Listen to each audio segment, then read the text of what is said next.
বড় কিনা জানি না, আমার জীবনে একটা গুরুত্বপূর্ণ সিদ্ধান্ত তো বটেই। সেটা হচ্ছে যে আমি খুব শীঘ্র রিজাইন করতে চলেছি বিচারপতির পদ থেকে, এবং সেটা আমি করব মঙ্গলবার। আজ রবিবার। প্রাইমারি স্কুলের টিচারের ছেলে লোকেরা স্লোগান তুলেছিল, হয়েছিলে ভগবান, হয়ে গেছো শয়তান। কলকাতা হাইকোর্টের বিচারপতির পদ থেকে আচমকা ইস্তফা দেওয়ার কথা ঘোষণা করলেন বিচারপতি অভিজিৎ গঙ্গোপাধ্যায়। বুঝিয়ে দিলেন তিনি রাজনীতিতে নামতে চলেছেন। এখন প্রশ্ন হলো, কোন দলে? অভিজিৎ গঙ্গোপাধ্যায় নির্দিষ্ট করে এখনই কিছু না বললেও তার ঘনিষ্ঠ মহল সূত্রে খবর, বিজেপিতেই যোগদান করতে চলেছেন তিনি। যদিও এমনটা করলে তৃণমূলই লাভবান হবে বলে মনে করছেন অধীর চৌধুরী। তার এই প্রতিবাদী, এই ব্যতিক্রমী একটা চেহারা বাংলার মানুষ দেখেছে, আমারও ভালো লেগেছে।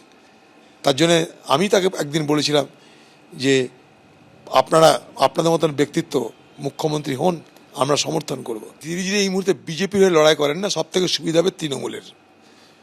তৃণমূল তুরন্ত এটাই বলবে যে পশ্চিমবঙ্গে কোনো দুর্নীতি হয়নি।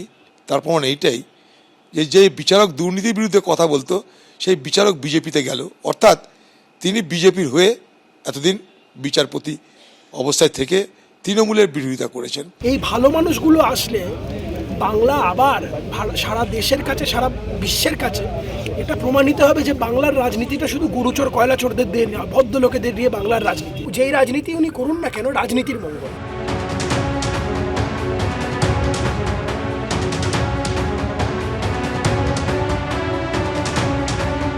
অভিজিৎ বাবু পদত্যাগ গৃহীত হবে কিনা, অভিজিৎ বাবু পদত্যাগ করলে রাজনীতির মঞ্চে যাবেন, না সামাজিক সংগঠনে থাকবেন, না বই লেখার কাজ করবেন,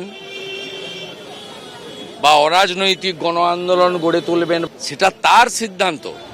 অভিজিৎ গঙ্গোপাধ্যায়কে একটা সময় লাগাতার আক্রমণ করেছেন কুণাল ঘোষ। সেই তিনি রবিবার এক্স হ্যান্ডেলে পোস্ট করে লেখেন, রাজনৈতিক মতপার্থক্য থাকবে, অন্য গুরুত্বপূর্ণ পেশা থেকে যদি কেউ রাজনীতিতে আসেন তাহলে সংসদীয় গণতন্ত্রের রাজনীতিতে তা স্বাস্থ্যকর বা ইতিবাচক। একজন রাজনৈতিক কর্মী হিসেবে স্বাগত জানাচ্ছি, তবে বিশেষ করে এই পেশার কেউ রাজনীতিতে এলে তার আগের পেশাগত সিদ্ধান্তগুলো নিয়ে নিরপেক্ষতাজনিত প্রশ্ন উঠতেই পারে, সেটাও স্বাভাবিক।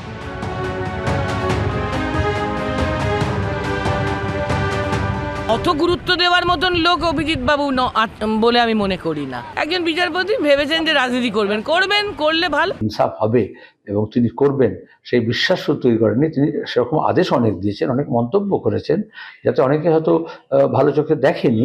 কিন্তু আমার মনে হয় মানুষের প্রতি একটা কমিটমেন্ট আছে, সোসাইটির প্রতি কমিটমেন্ট আছে। যখন উনি ইচ্ছা প্রকাশ করেছেন, সেই ইচ্ছা যদি গৃহীত হয় এবং তিনি সেই জায়গায় থাকেন, আমরা সবসময় স্বাগত জানাবো।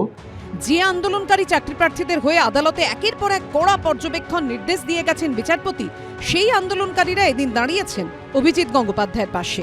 চাকরি প্রার্থীদের ক্ষেত্র থেকে উনি যেভাবে দুর্নীতিকে সামনে নিয়ে এসেছেন, একমাত্র অভিজিৎ বাবুই কিন্তু এটা করিয়েছেন। তো আমরা আশা করব ওনার দেখানো পথে যেন রাজ্য সরকার এবং হাইকোর্ট যেন আমাদের সুবিচারটা করেন। বঞ্চিত চাকরি প্রার্থীদের হারানো, চুরি যাওয়া চাকরিটা যেন আমরা ফিরে পাই। এখন সবার নজর প্রথমে 5 তারিখে, যেদিন তিনি ইস্তফা দেবেন। তারপর 7 তারিখেই সম্ভবত শুভেন্দু অধিকারী ও সুকান্ত মজুমদারের উপস্থিতিতে বিজেপিতে যোগ দেবেন অভিজিৎ গঙ্গোপাধ্যায়। এবিপি আনন্দ।